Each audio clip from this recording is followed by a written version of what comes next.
नाज़रीन, आज की ये वीडियो कौम आद के एक इबरतनाक वाक़े के मुतल्लिक है। इस वीडियो में हम आपको बताएंगे कि शद्दाद कौन था, उसके पास इतना बड़ा खजाना कहाँ से आया, उसने ऐसा क्या किया कि उसका इबरतनाक और औलनाक अंजाम हुआ।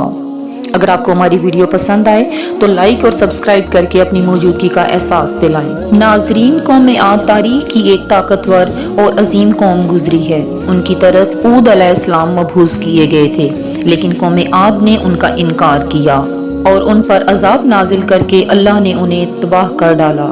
कौम आद इरम नाम की बस्ती के रहने वाले थे, इसलिए उन्हें आदे इरम भी कहा जाता है। ये इलाका अदन के गिरदोनवा में आबाद था। ये लोग बहुत लंबे कद और मजबूत कामत के लोग थे। अपनी ताकत और कुव्वत के बल पे ये लोग पूरे यमन पर काबिज हो गए थे।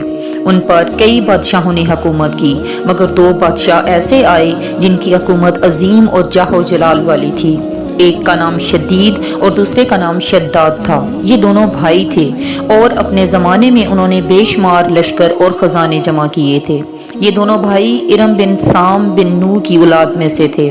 उनकी कुल हुकूमत यमन, अमान, अदन और शुमाली अरब के इलाकों पर थी। जब शदीद की मौत वाक़ई हुई तो पूरी हुकूमत शद्दाद को मिल गई। उसने तमाम कबायली सरदारों को अपना मतीओ फरमाबरदार बना लिया और इस तरह पूरा जनूबी अरब उसके कलमरों में शामिल हो गया। उसने अपनी हुकूमत को अरूज तक पहुंचा दिया। दुनिया में दीगर ममालिक के बादशाह उसके बाज गुजार हो गए। इस तसल्लुत और गलबे ने उसे इतना मगरूर और मुतकब्बिर बना दिया कि उसने खुदाई का दावा कर डाला। उस वक्त के उलमा और पैगंबरों के पैरोकारों ने उसे समझाया और अज़ाब इलाही से डराया, मगर वो कहने लगा, मेरे पास अब दौलत और हुकूमत सब कुछ है, अब खुदा की इबादत की ज़रूरत नहीं और अब मैं किसी की अताहत नहीं करूँगा। नाजरीन, जब हज़रत ऊद अलैहिस्सलाम ने शद्दाद को अल्लाह तबारक व तआला की वादानियत का इकरार करने और हक़ के रास्ते पर चलने की दावत दी तो उसने कहा कि इसके बदले में मुझे क्या मिलेगा। हज़रत ऊद अलैहिस्सलाम ने फरमाया, तुम्हें दायमी जन्नत अता की जाएगी। तो कहने लगा कि तेरे खुदा की जन्नत कैसी है, वहाँ क्या क्या मौजूद होगा। हज़रत ऊद अलैहिस्सलाम ने अल्लाह तबारक व तआला के हुक्म से शद्दाद को जन्नत के बारे में सब कुछ बता दिया। तो वो हंस हंस कर कहने लगा, मुझे उस जन्नत की ज़रूरत नहीं है जो खुदा ने बनाई है। ऐसी जन्नत मैं इस दुनिया में खुद ही बनाऊंगा। लिहाजा उसने 100 मोतबर लोगों को जमा किया और हर एक को 1000 आदमियों पर मुकर्रर किया और पूरी दुनिया के मायरीन को अदन आने की दावत दी। उसने अपने भांजे ज़हाक को, जो ईरान का बादशाह था, कहला भेजा कि जितना सोना चांदी तुम्हारे पास मौजूद है वो जमा करके मेरे पास भेज दो। ज़हाक ने ऐसा ही किया। उसने तमाम हुक्मरानों और सरदारों को हुक्म दिया कि सोने चांदी के कानों से ईंटें बनवा कर भेजें और कोहे अदन से मुतसिल एक मुरबा शहर जो 10 कोस चौड़ा और 10 कोस लंबा हो बनाने का हुक्म दिया। उसकी बुनियादें इतनी गहरी खुदवाईं कि पानी के करीब पहुंच गईं।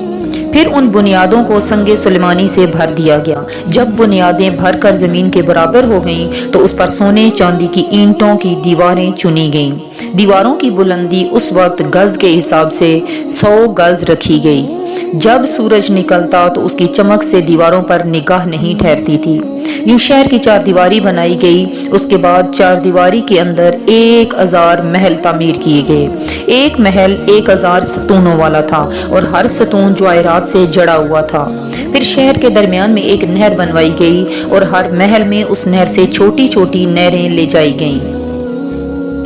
हर महल में हौज और फवारे बनाए गए। उन नहरों की दीवारें और फर्श याकूत, ज़मुरद, मरजान और नीलम से सजा दी गईं। नहरों के किनारों पर ऐसे मसनूही दरख्त बनाए गए जिनकी जड़ें सोने की, शाखें और पत्ते ज़मुरद के थे। उनके फल मोती, याकूत और दूसरे जवाहरात के बनाकर उन पर टांग दिए गए। शहर की दुकानों और दीवारों को मुश्क, ज़ाफ़रान और अंबर गुलाब से सीकल किया गया। याकूत और जवाहरात के खूबसूरत परिंदे चांदी की ईंटों पर बनाए गए, जिन पर पहरेदार अपनी अपनी बारी पर आकर पहरे के लिए बैठते थे। जब तामीर मुकम्मल हुई तो हुक्म दिया सारे शहर में रेशम का कालीन बिछा दिया जाए। फिर नहरों में से किसी में मीठा पानी, किसी में शराब, किसी में दूध और किसी में शहद और शरबत जारी कर दिया गया।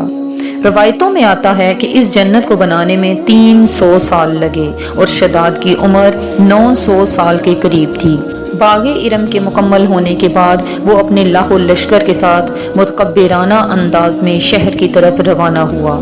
جب شہر کے قریب پہنچا تو شہر کے تمام لوگ اس کے استقبال کے لیے شہر کے دروازے پر آ گئے اور اس پر زر و جواہرات نچھاور کرنے لگے۔ ابھی اس نے گھوڑے کی رکاب سے ایک پاؤں نکال کر دروازے کی چوکھٹ پر رکھا ہی تھا کہ اس نے ایک اجنبی شخص کو اپنے قریب کھڑا دیکھا۔ شداد نے پوچھا، تو کون ہے؟ اس نے جواب دیا، میں ملک الموت ہوں۔ پوچھا، کیوں آئے ہو؟ اس نے کہا، تیری جان لینے۔ شداد نے کہا، مجھ کو اتنی مہلت دے دے کہ میں اپنی بنائی ہوئی جنت دیکھ لوں۔ تو جواب ملا، مجھ کو حکم نہیں۔ کہا، چلو اس قدر فرصت دے دو کہ گھوڑے پر سے اتر آؤں۔ جواب ملا، اس کی بھی اجازت نہیں۔ لہٰذا شداد کا ایک پاؤں رکاب میں اور دوسرا دروازے کی چوکھٹ پر ہی تھا کہ ملک الموت نے اس کی روح قبض کر لی۔ پھر حضرت جبریل علیہ السلام نے بڑے زور سے ایک ہولناک چیخ ماری کہ اسی وقت تمام شہر اپنی عالی شان سجاوٹوں اور محلات کے ساتھ زمین بوس ہو گیا اور اس کا نام و نشان باقی نہ رہا۔ علماء اور مورخین کے کتابوں میں لکھا ہے کہ بادشاہ اور اس کے لشکر کے ہلاک ہو جانے کے بعد وہ شہر بھی لوگوں کی نگاہوں سے اوجھل کر دیا گیا، مگر کبھی کبھی رات کے وقت عدن اور اس کے ارد گرد کے لوگوں کو اس کی کچھ روشنی اور جھلک دکھائی دیتی ہے۔ یہ روشنی اس شہر کی دیوار کی ہے۔ ناظرین، امید ہے کہ آپ کو ہماری ویڈیو پسند آئی ہوگی۔ اللہ تبارک و تعالیٰ آپ کا حامی و ناصر ہو، آمین یا رب العالمین۔